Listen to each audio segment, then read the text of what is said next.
자, 바로 이어서 저희가 궁금했던 이정열 판사님을 연결해가지고, 조윤선 전 장관 집행유예 건에 대해서 왜 이렇게 된 건지 좀 여쭤보겠습니다. 안녕하십니까, 판사님?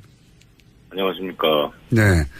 저 뉴스공장의 법무수석으로서, 무슨 말씀이에요? 저 영장 해설, 뭐라고 하시는, 영장 전담 해설이라고 하시네요. 왜 갑자기?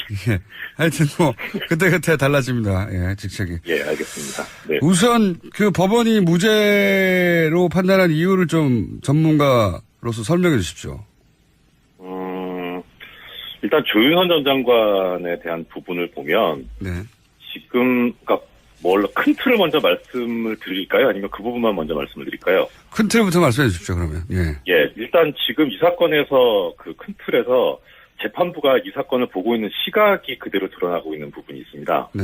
그러니까 양형 부분에서 나오는 이야기인데. 양형, 쭉, 이 사건의 본질에 대해서 재판부가 판단을 하기를 이게 직업 공무원 제도를 위반을 했다. 그 다음에 문화예술 활동, 문화 창작의 자유를 이제 침해했다. 이런 얘기를 쭉 하면서 마지막에 뭐라고 하냐면, 다만 이 피고인들이 보수주의를 표방한 대통령을 보좌하는 정무직 공무원들이어서 문화예술계가 지나치게 좌편향되어 있다는 인식에 따라 이거를 단기간에 바로잡겠다는 의욕이 지나쳐서 범행에 이른 것으로 보인다. 그래서 이게 특정 개인 등의 사익 추구를 목적으로 국가 권력을 남용한 다른 국정농단 범행과는 성격이 분명히 다르다. 아하. 이렇게 지금 판단하고 있어요. 아하. 그러니까 이것은 이제 재판부가 그야말로 이 부분에 대해서 어떤 사익 추구가 아니기 때문에 국정농단이라고 하는 것을 아주 가볍게 보고 있는 거죠. 이 블랙리스트라고 하는 것을. 그렇군요. 오히려 돈 때문에 그랬으면 이해가 할 만한데 이런 확신범이 제일 무서운 거 아닙니까? 국가적으로? 당연하죠. 그러니까 이 사건을 보는 인식 자체가 지금 재판부가 잘못돼 있어요. 아예. 그렇구나. 그 다음에 두 번째로 나오는 이 재판부 인식 잘못의 부분이 이게 지금 저는 이제 재판부의 보도자료를 보고 있는데요. 네. 이게 보통은 이런 얘기를 안 하는데 보도자료에 이런 얘기가 나옵니다.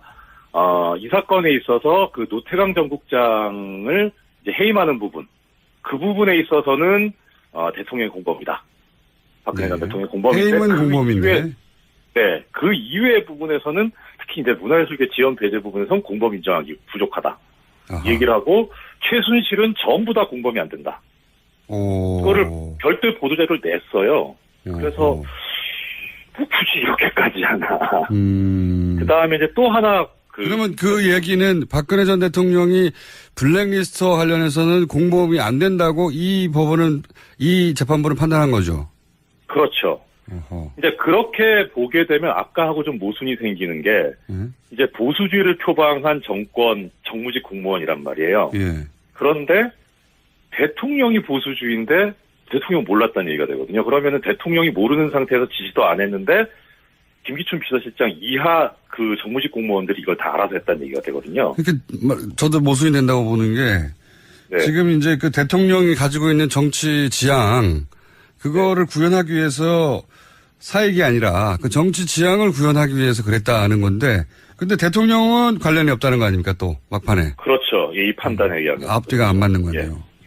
그리고 그것이 판사님 극명하게 예리하십니다. 저기 방송 사고 나기 전. 역시 부장 판사는 아무나 되는 게 아니고 예리하십니다. 또 하나 이제 드러난 것이 뭐냐면 김기춘 전 실장이 이제 징역 3년의 실형을 선고받았는데 사실 이 사건에 있어서 공소 제기된 부분 중에 강요 부분은 전부 다 무죄가 났어요. 강요가 무죄다. 네, 전부 다 무죄가 났고 직권남용 부분도 상당한 부분 무죄가 났는데 그럼에도 불구하고 3년이 선고가 됐어요. 이게 어떻게 보면 이제 일반 국민들 입장에서는 이 3년 너무 낮다라고 판단하실 수 있는데 근데 이 법률적으로 해석을 해보면 이 3년은 상당히 중요해요. 그러니까 어떻든 김기춘 씨는 전과가 없잖아요. 초범이잖아요. 초범인데다가 이 기소된 범죄 사실 중에 상당 부분 무죄가 났고 일부만 지금 유죄가 났는데 그걸 실형 3년을 선고한다는 거 상당히 무거운 거거든요. 그러면은 이 재판부의 판단은 아까 그 부분이랑 궤를 같이 한다고 보여요. 그러니까 이것은 박근혜 최순실까지 가는 부분이 아니라 김기춘서부터 시작된 거다. 이렇게 막아버린 거죠. 그러니까 김기춘 전 실장에 대한 형이 너무 높아요.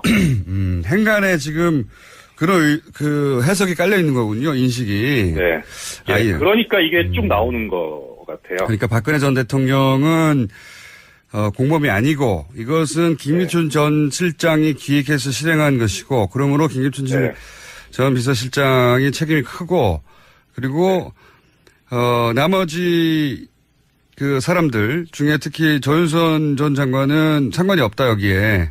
왜냐하면 김기춘 전 실장이 직접 조윤선 정무수석이 오기 전에 계획을 해서 실행하고 있던 거였기 때문에 이렇게 논리를 구성한 거군요. 네. 그렇죠. 그 말씀 드렸어야 되는데 먼저 공장장님께서 말씀하신 정말 예리하십니다. 판사님 서로 이런 이야기 이제 하지 않는 것으로. 자 그러면 제가 궁금한 건 이겁니다. 네. 그럼 쉬운 말로 하면 판결 들으면 그러면 김기춘 비서실장은 지시하고 승인했지만 조윤선 정무수석은 건너뛰었고 그리고 그 아래 비서관들이 했다는 소리가 되는 거 아닙니까? 네, 그렇죠. 이게 진짜 이상한 상황인데. 한 부분은 이제 이거는 이제 저는 동의할 수 없지만 판결문의 논리를 말씀드리겠습니다. 그러니까 아까 이제 공장장님께서 말씀하신 것처럼 이제 건너뛰게 되는데 이것이 왜 그러냐면 첫째는 이제 전 정무수석이 있던 시절에 기획되고 문건이 작성이 되고 쭉 이제 실행이 되기 시작했어요. 그러면은 일단 이 소관 업무는 문학의 블랙리스트이기 때문에 교육문화수석실 소관입니다. 가장 큰 이제 주범이 되는 주축이 되는 부서는 교육문화수석실이고요. 그렇죠. 다만 이제 여기서 이 정부적인 어떤 판단을 하려고 했는지 정무수석실이 개입을 합니다. 총괄 기획을 하죠. 정무 쪽에서 이제 소위 말해서 정치적 판단, 정무적 판단 이런 걸 했겠죠. 예, 그렇죠. 그런데 지금 이 상황에서 지금 법률적으로 해결이 되려면 전임 정무수석이 후임 정무수석인 조윤선 전 장관에게 이제 인수인계를 하잖아요. 네. 그러면은 일단 그냥 그 시계열적으로 그 단면을 보면 조윤선 전 장관은 아무것도 모르는 상태에서 들어오게 되는 거잖아요. 네. 그러면은 전임 정무수석과 후임 정무수석 사이에는 공범 관계가 있어야 됩니다. 업무 인수인계를 했다고 전임 박전우 전 정무수석이 얘기를 했거든요. 진술을. 그러니까요. 그러니까 공범 관계가 있어야지 그래야지 후임 정무수석이 나중에 이 그 역할 분담에 참여하게 되는 그런 논리성을 가지게 되는데 문제는 이 전임 정무수석은 기소가 되지 않았던 것 같아요. 그 부분이 빠졌고, 저도 그 부분이 좀 이상했고요. 왜냐하면 박전우 전 정무수석은 통화로도 혹은 만나서도 이제 앞으로 할 업무니까 블랙리스트 업무를 후임인 조윤선 전 수석에게 당시 업무를 설명했고 그 얘기를 듣다가 처음에 웃다가 나중에는 심각해져가지고 표정이 어두워졌다. 구체적으로 진술했거든요. 내가 인수인계 했다고. 네, 그렇죠. 그러니까 여기 재판부에서도 그래서 뭐라고 판단하고 있냐면 전임 정무수석 재임 당시에 이런 보고서가 작성이 됐고 그래서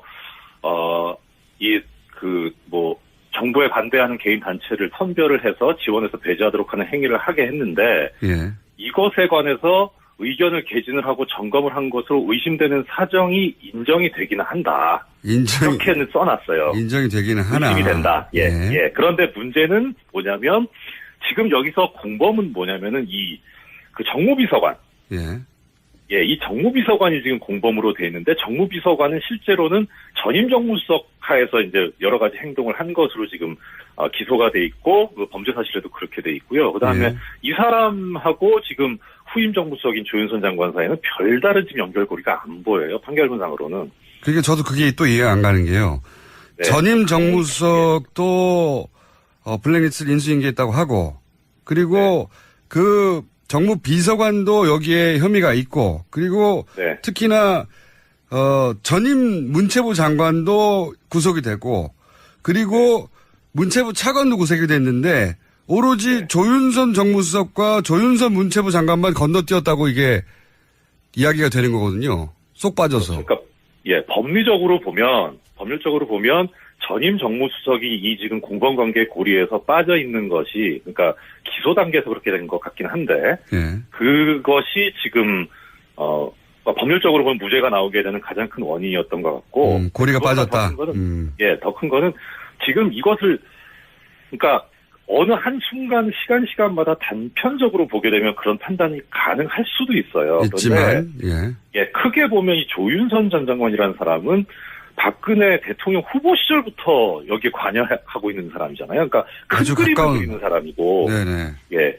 그리고 최종적으로 이 사람이 가는 곳이 문화체육부 장관이거든요. 여기는 완전히 이 블랙리스트를 실행하는 그 손발이 되는 자리에 가게 되잖아요. 그렇죠. 그러니까 기획부터 집행까지 풀코스를 다 담당했던 분인데 그 주요 어느 코스에. 한 단면만 보고 이것이 직권남용이 아니다라고 본 것은 너무 단편적으로 본 거다, 재판부가. 그럼 이거 어떻습니까? 그러니까 재판부의 판단을 10분 받아들여서 네. 이전 정무수석과 그 비서실장이 다 결정해 놓았고 그래서 그 네. 루틴이 이미 짜져 있어서 본인이 새로 승인하거나 지시할 내용이 없었다. 그래서 본인을 건너뛰었다라고 인정한다고 하더라도 네. 본인이 그걸 막을 수 있는 위치에 있었잖아요. 문체부 차관으로. 그러니까 네. 알았다는 것까지는 재판부도 인정을 했으니까 적어도 범죄 행위가 자신의 주무부처에서 실행되고 있으면 적어도 그거를 방조한 죄는 물어야 되는 거 아닙니까? 그렇죠. 이게 그런데 기소 자체가 이제 공동정범으로 돼 있어요. 공동정범은 그러니까 정범이기 때문에 일종의 주범의 한 형태인 거죠. 아하, 그래서 주도하진 않았다. 아하. 예, 역할 분담이 있어야 되는데 그야말로 이 사람이 빠지게 되면 아예 이 범죄 자체가 안 이루어지는 그런 정도의 역할 분담이 있어야 되는데 지금 공장장님 말씀하신 대로 충분히 방조는 되는 상황인데 공동정범으로 기소가 돼 있고 사실 그게 또 맞는 거죠. 오히려 그렇죠. 방조라기보다는. 네. 네. 그래서 특검도 그쪽을 봤기 때문에 공동정범으로 기소를 한 것 같은데 사실 방조로 가기는 좀 실체적인 진실하고는 안 맞으니까 아마 그러지 않았나 싶은 생각이 듭니다. 알겠습니다. 예. 그런 허점들이 있고 기소 단계에서 약간 허점이 있었고 그리고 재판부가 이거 너무 협소하게 판단한 게 아니냐라고 이제 네, 그렇죠. 지적을 하신 거군요. 그리고 이 결과로 박근혜 전 대통령의 공범 혐의를 입증하는데도 어려움이 좀 생겼다. 그런 말씀이십니까? 일단 너무 이례적으로 재판부에서 박근혜 전 대통령이나 최순실 씨의 공범관계가 인정이 안 된다는 보도자료를 낸 게 이례적이긴 한데 일단은 이 사건은 블랙리스트 관련해서 김기춘 전 비서실장을 필두로 한 그 비서실과 문체부에 관련된 사람들에 대한 재판이었기 때문에 박근혜 전 대통령이나 내지는 최순실 씨가 이 블랙리스트 작성에 관여하게 되는 부분에 있어서 어떤 역할을 하는지에 관한 그런 심리는 사실 중요하게 이루어지지는 않거든요. 알겠습니다. 오늘 여기까지 듣고요. 예. 예리하셨다는 말씀을 남기고 또 조만간 요건에 대해서 다시 한번 연결할 기회가 있지 않을까 저는 싶습니다. 왜냐면은 문화계에서 반발이 심하거든요. 네. 오늘 여기까지 듣겠습니다. 네. 감사합니다. 네, 고맙습니다. 네. 이정열 전 판사님이었습니다. 자, 저도 모순이 된다고 보는 게 네. 지금 이제 그 대통령이 가지고 있는 정치 지향 그거를 구현하기 위해서 사익이 아니라 그 정치 지향을 구현하기 위해서 그랬다는 건데 근데 대통령은 관련이 없다는 거 아닙니까 또 막판에. 그렇죠. 이 판단에 의하면. 앞뒤가 안 맞는 거네요. 예. 그리고 그것이 판사님? 극명하게 예리하십니다. 방송사고 나게 처음. 역시 부장판사는 아무나 되는 게 아니고 예리하십니다. 예. 또 하나 이제 드러난 것이 뭐냐면 김기춘 전 실장이 이제 징역 3년의 실형을 선고받았는데 네. 사실 이 사건에 있어서 공소 제기된 부분 중에 강요 부분은 전부 다 무죄가 났어요. 강요가 무죄다. 예. 네, 전부 다 무죄가 났고 직권남용 부분도 상당한 부분 무죄가 났는데 그럼에도 불구하고 3년이 선고가 됐어요. 이게 아하. 그러니까 이것은 이제 재판부가 그야말로 이 부분에 대해서 어떤 그 사익 추구가 아니기 때문에 국정농단이라고 하는 것을 아주 가볍게 보고 있는 거죠. 이 블랙리스트라고 하는 것을. 그렇군요. 오히려 돈 때문에 그랬으면 이해가 할 만한데 이런 확신범이 제일 무서운 거 아닙니까? 국가적으로? 당연하죠. 그러니까 이 사건을 보는 인식 자체가 지금 재판부가 잘못돼 있어요. 아예. 그렇구나. 그 다음에 두 번째로 나오는 이 재판부 인식 잘못의 부분이 이게 지금 저는 이제 재판부의 보도자료를 보고 있는데요. 네. 이게 보통은 이런 얘기를 안 하는데 보도자료에 이런 얘기가 나옵니다. 이 사건에 있어서 그 노태강 전 국장을 이제 해임하는 부분, 그 부분에 있어서는 대통령의 공범이다. 박근혜 전 대통령. 자, 바로 이어서 저희가 궁금했던 이정열 판사님을 연결해가지고, 조윤선 전 장관 집행유예 건에 대해서 왜 이렇게 된 건지 좀 여쭤보겠습니다. 안녕하십니까, 판사님? 안녕하십니까. 네. 전 뉴스공장의 법무수석으로서, 무슨 말씀이에요? 저 영장 해설, 뭐라고 하시나? 영장 전담 해설이라고 하시네요. 왜 갑자기? 하여튼 그때 달라집니다. 직책이. 알겠습니다. 네. 우선 그 법원이 무죄로 판단한 이유를 좀 전문가로서 설명해 주십시오. 일단 조윤선 전 장관에 대한 부분을 보면, 네. 지금, 큰 틀을 먼저 말씀을 드릴까요? 아니면 그 부분만 먼저 말씀을 드릴까요? 큰 틀부터 말씀해 주십시오, 그러면. 일단 지금 이 사건에서 그 큰 틀에서 재판부가 이 사건을 보고 있는 시각이 그대로 드러나고 있는 부분이 있습니다. 네. 그러니까 양형 부분에서 나오는 이야기인데, 양형, 쭉, 이 사건의 이 본질에 대해서 재판부가 판단을 하기를 이게 그 직업 공무원 제도를 위반을 했다. 그 다음에 문화예술 활동, 문화 창작의 자유를 이제 침해했다. 이런 얘기를 쭉 하면서 마지막에 뭐라고 하냐면, 다만 이 피고인들이 보수주의를 표방한 대통령을 보좌하는 정무직 공무원들이어서 문화예술계가 지나치게 좌편향되어 있다는 인식에 따라 이거를 단기간에 바로잡겠다는 의욕이 지나쳐서 범행에 이른 것으로 보인다. 그래서 이게 특정 개인 등의 사익 추구를 목적으로 국가 권력을 남용한 다른 국정농단 범행과는 성격이 분명히 다르다. 아하. 이렇게 지금 판단하고 있어요. 해임은 공범인데. 그 이외의 부분에서는 특히 이제 문화예술계 지원 배제 부분에서는 공범 인정하기 부족하다. 아하. 얘기를 하고 최순실은 전부 다 공범이 안 된다.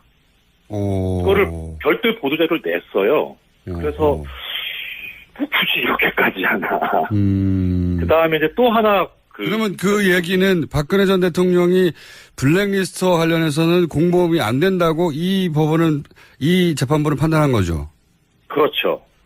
이제 그렇게 보게 되면 아까하고 좀 모순이 생기는 게 이제 보수주의를 표방한 정무직 공무원이란 말이에요. 그런데 대통령이 보수주의인데 대통령 몰랐다는 얘기가 되거든요. 그러면은 대통령이 모르는 상태에서 지시도 안 했는데 김기춘 비서실장 이하 그 정무직 공무원들이 이걸 다 알아서 했다는 얘기가 되거든요. 그러니까